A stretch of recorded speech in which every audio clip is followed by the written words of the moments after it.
I explained in one of the previous videos that the individual channels of an ambisonic signal can be interpreted as having been recorded by virtual microphones with different directivities.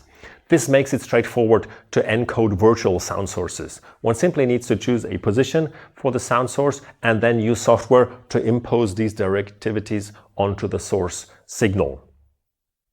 The same holds for reverberation. In order to encode reverberation, one needs to impose all these directivities onto the representation of the reverberation that one is dealing with.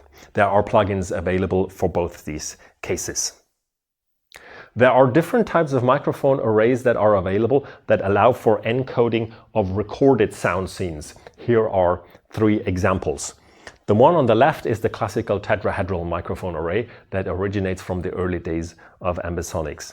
It comprises 4 capsules that have a chordal-like directivity and that are oriented in different directions.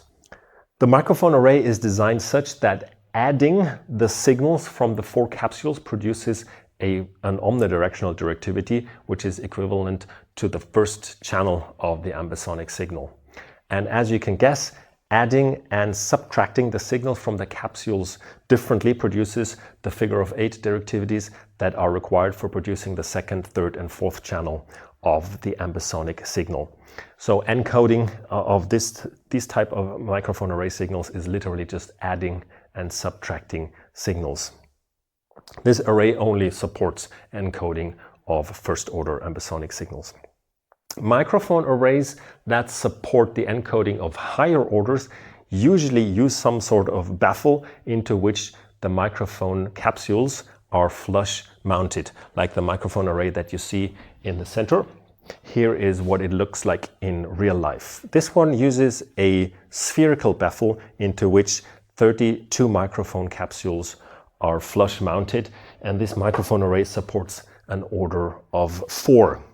The signal processing that needs to be done to encode the signals from these microphones is very advanced, and I can unfortunately not go into detail here, but luckily there are plugins available that do this for us. The one on the very right is another example that uses a spherical baffle, whereby in that case the microphone capsules are arranged exclusively along the equator.